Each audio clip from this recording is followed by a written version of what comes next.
Sa video na ito, makikita ang malakas na ragasan ng baha sa isang creek sa Antipolo City.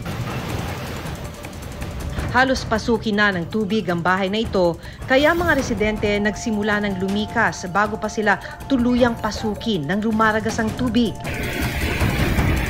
Ngayon lang ulit umangat yung tubig ng ganyan. Ang mga sasakyan namang ito, isa-isang inanod ng tubig at naglutangan na sa kalsada. Lampas tao rin ang baha sa Barangay San Luis, Antipolo City. Nandito kami sa third floor ng ate ko kasi yung bubong ko, ayan, lubog na. Mga kapitbahay ko, lubog na rin pati bubong hanggang dito. San Luis, Antipolo City, pa-rescue please. Sa parehong barangay, gumuho ang isang bahagi ng bundok at natabunan ang ilang bahay. Naging pahirapan ang pagsagip sa 5 residente kabilang ang 1 taong gulang na bata.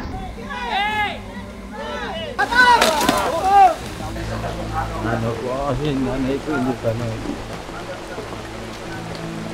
Wala naman po ako magagawa ma'am kasi 3 araw na po nila nag-aaway.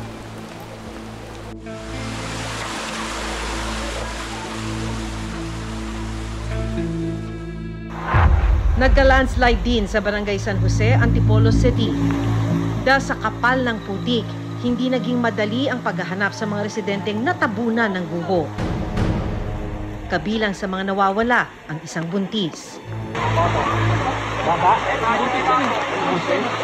Mahanap kaya ang mga biktima? Nalubog din sa baha ang iba pang bahagi ng Rizal Province. Sa Baras, Rizal, sinuong na ng isang fire truck ang kalsada na nagmistulang ilog dahil sa taas ng tubig. Ang ilang residente na-trap sa bubungan ng bahay at naging pahirapan ang pagre-rescue. Guys, may na-trap na po. Umapo na yung pinakamataas sa tulay dito.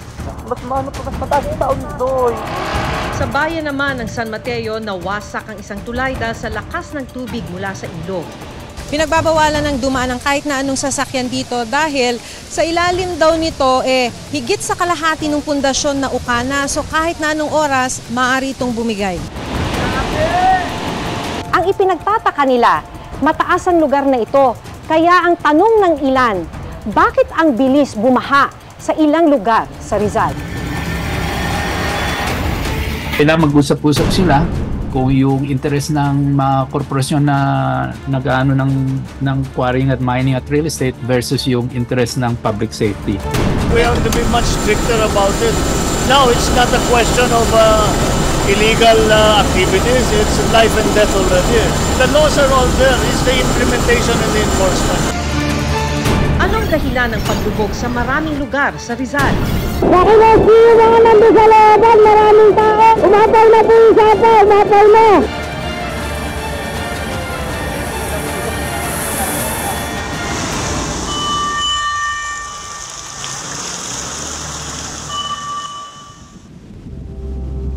Sa kasagsagan ng bagyong Enteng, isang residente ang nanawagan ng tulong matapos umabot sa kanilang bubong ang baha. Nandito kami sa third floor ng ate ko kasi yung bubong ko, ayan, lubog na.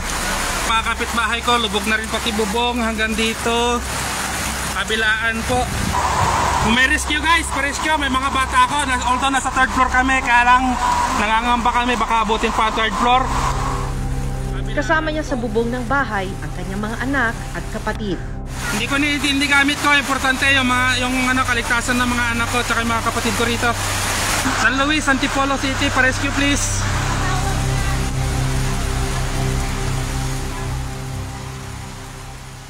Hinintay lang nilang humupa ang baha sa kanilang lugar. Ito kasi yung daanan. Ito dito banda yung daan. Ito yung daan namin paakyat. Dahil sa malakas na ulan at paglambot ng lupa, nagkaroon din ng landslide sa ilang lugar sa Antipolo City. Isa ang bahay ng 9 na buwang buntis na si Miguelita sa mga natabunan ng guho. Kasama niya noong mga oras na yon ang 2 menor de edad na kapitbahay na nakitulog lang sa kanya. Nagtulong-tulong ang mga rescuer at pulis para sagipin si Miguelita at ang 2 menor de edad.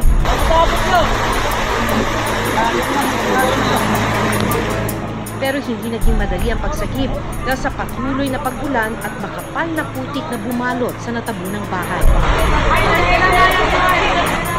Ilang sandali pa, Takpan nyo!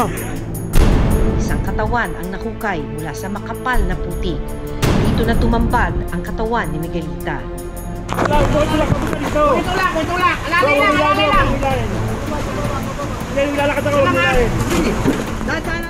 Matapos ang ilang minuto, nahukay naman ang katawan ng binatilyong si Lex, 15 taong gulang. At makalipas ang mahigit isang oras, nahanap ng mga rescuer ang katawan ng isa pang biktimang si Junior, 13 taong gulang.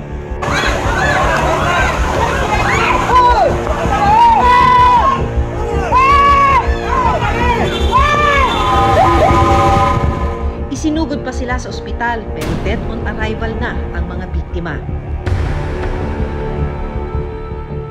2 araw matapos ang trahedya, nahanap namin ang ina ni Miguelita na si Aling Salvacion.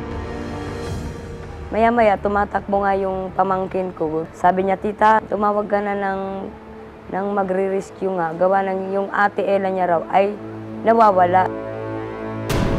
Yung pala, ma'am, gumuho na nga ang lupa doon sa amin. Pero sa tingin ko, ma'am, nakuryente pa siya. Kasi yung labi niya parang pumutok at kulay talong talaga ito. Kasi yung mga wire pa pala, nandun pa. Grabe yung hirap ng anak ko na dinanas niya. Kasi hindi ko talaga maubos maisip na darating yung aberya na yun na ganyan. Kasi dati, ma'am, pag doon sa lugar ko na yun, talaga kampante ako, ma'am, kasi nakarikrap. Tapos yung lupa na yun, ma'am, hindi mo na, sa ngayon po talaga nakakatakot na kasi kailangan mo nang tumingala eh. Kaya hindi ko talaga akalain na magkakaganon. Unang anak daw sana ni Miguelita ang ipinagbubuntis. Ang hirap tanggapin bilang nanay na sunod-sunod na mawawalan ka ng anak. Yung apo ko pa.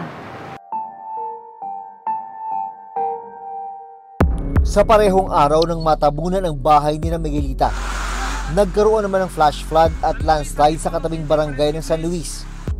Isang bahay ang inanod ng rumaragasang baha. So, may dalawa pa daw dyan, yung nanay. My God. Sa cellphone video na ito, maririnig ang mga residenteng nag-aalala matapos mabalitaan ang nawawalang 5 miyembro ng pamilya Negro, kabilang na ang 1 taong gulang na bata.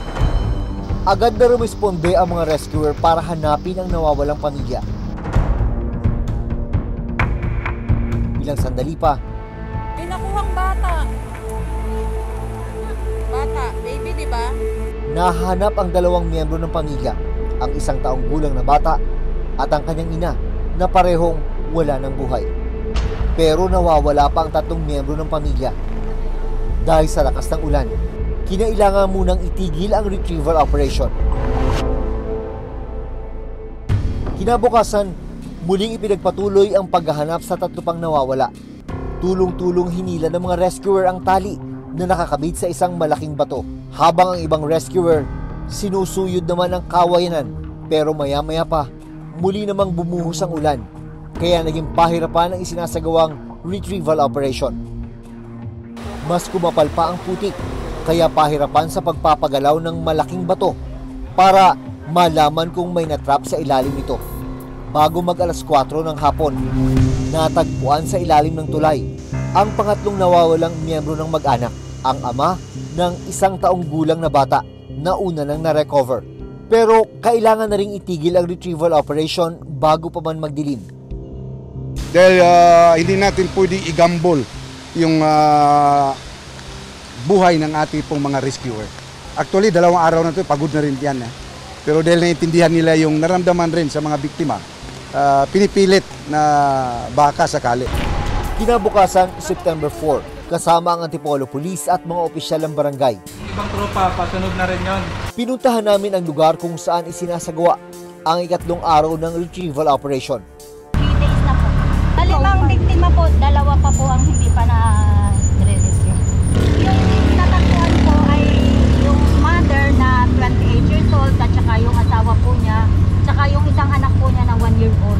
Ang nawawala po yung lola na 55 years old and then yung 8 years old na bata pa. Sir, dito po tayo. Pagdating sa lugar,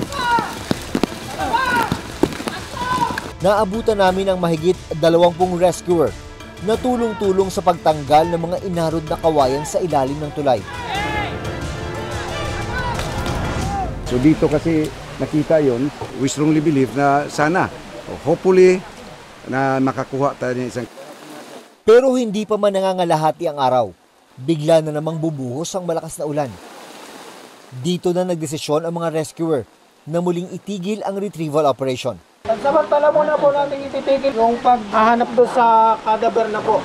Ititigil na po natin, lalo po malakas na po uli yung ulan kasi lumalakas din po yung tubig. Sa di kalayuan, napansin namin ang isang lalaki na tila dismayado sa pagpapatigil ng operasyon. Dito namin nalamang siya pala ang kaanak ng mga biktima ng flash flood. 3 araw po kasi na hindi nag-aanap. Wala pa. Wala naman po ako magagawa, ma'am, kasi 3 araw na po nila nag-aanap.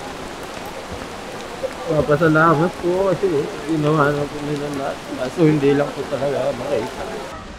Sige, sir. Kwento ni Ian, laking gulat niya nang makitang tinangay na ng rumaragas ang tubig ang bahay ng kanilang pamilya. Nasa po ako sa kabilang sapa po kasi yung bahay namin.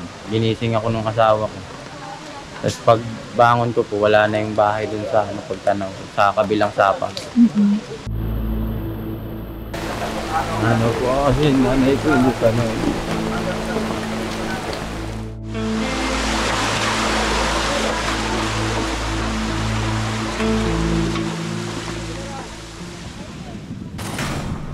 Ayon sa opisyal ng Barangay San Luis, ito na raw ang isa sa pinakamalalang epekto ng bagyo na naranasan nila.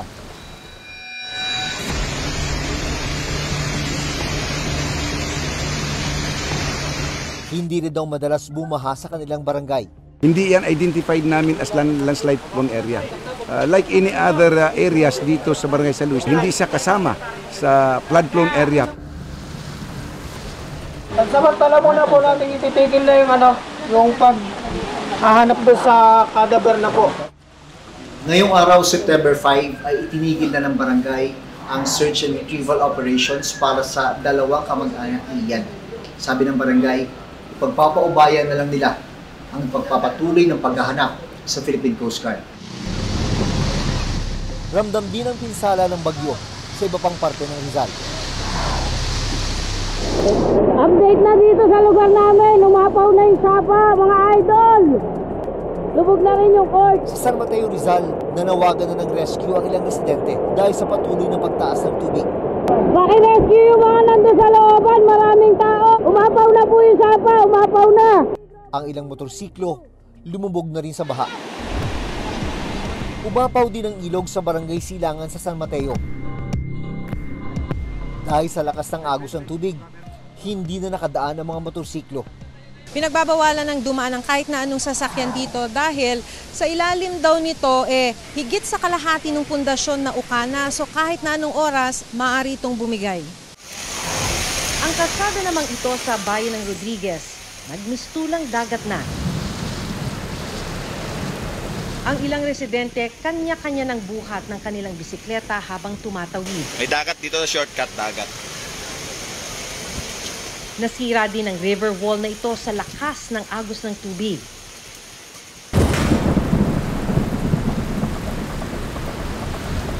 Sa paghagupit ng Bagyong Enteng, isang probinsya ng Rizal sa pinaka-naapektuhan. Sa katunayan, 10 sa 13 bayan ng Rizal ang lumubog sa baha, ayon sa National Disaster Risk Reduction and Management Council o NDRRMC. Kung tutuusin, hindi ito ang unang beses na nangyari ito. Sa katunayan, nito lang nagdaang Super Typhoon Karina at iba pang bagyong dumaan sa bansa. Palaging lumulubog ang ilang bahagi ng Rizal. Ang ipinagtataka nila, mataas ang lugar na ito. Kaya ang tanong ng ilan, bakit ang bilis bumaha sa ilang lugar sa Rizal? Isa sa mga itinuturong dahilan ng pagbaha ang deforestation o ang pagkakalbo ng kagubatan ng Sierra Madre, ang nagsisilbing backbone o panangga ng Luzon kapag may paparating na malakas na bagyo. Sabi ng DENR, mahigit 160,000 hectares ng forest cover ng Sierra Madre ang nawala na mula 1998 hanggang 2010. Katumbas yan ng 1,400 hectares ng forest cover na nawawala kada taon. Katumbas ito ng higit 11,000 Olympic-size swimming pool.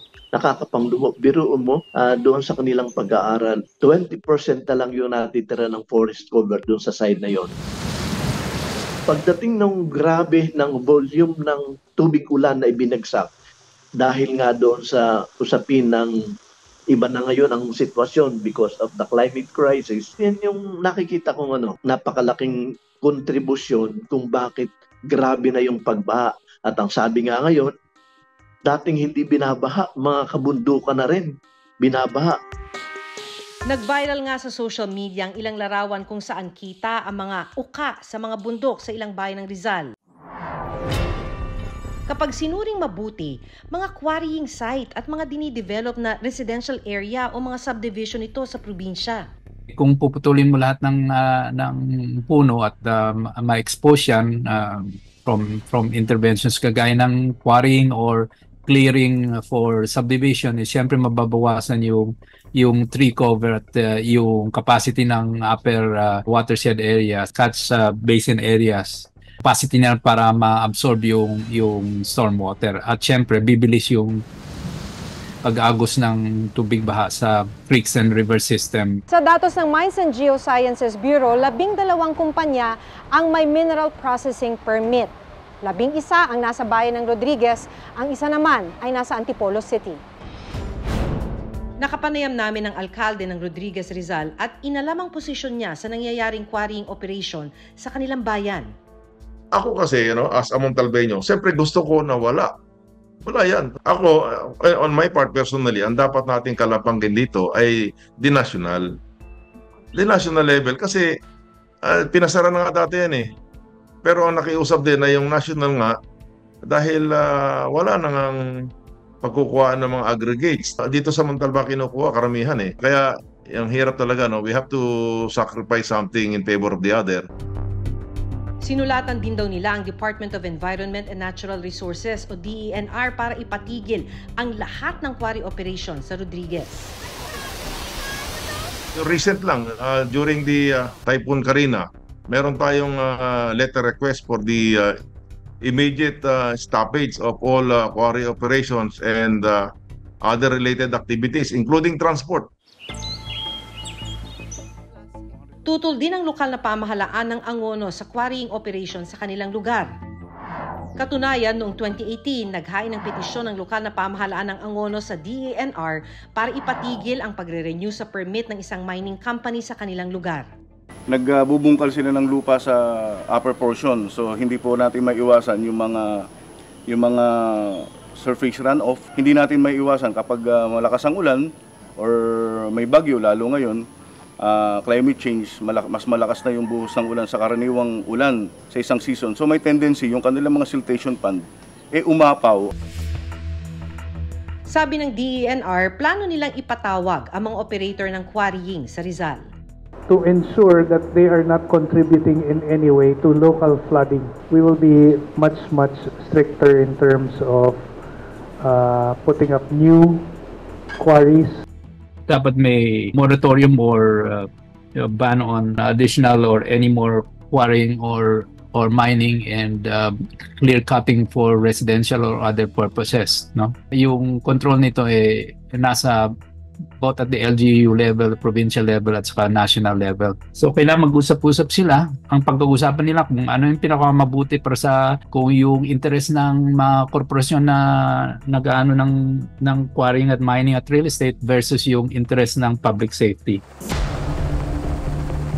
Sa aerial inspection ni Pangulong Bongbong Marcos, nakita rin niya ang mga kalbong bahagi ng bundok sa Rizal. We have to be much stricter about it.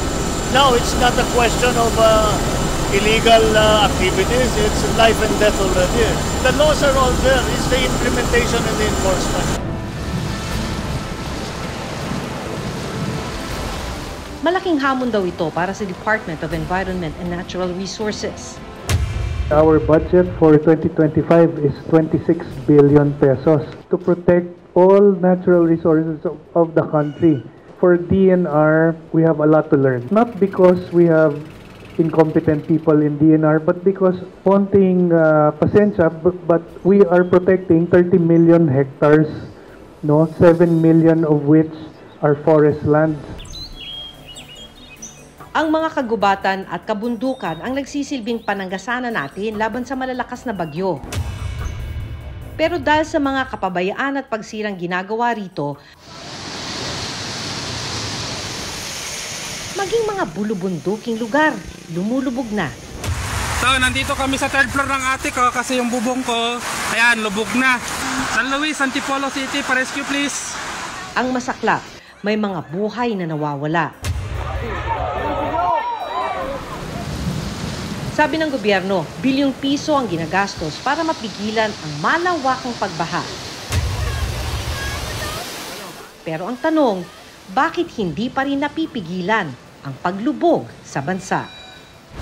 Hanggang sa susunod na Sabado, ako si Maki Pulido. Ako si Jun Veneracion at ito ang Reporter's Notebook.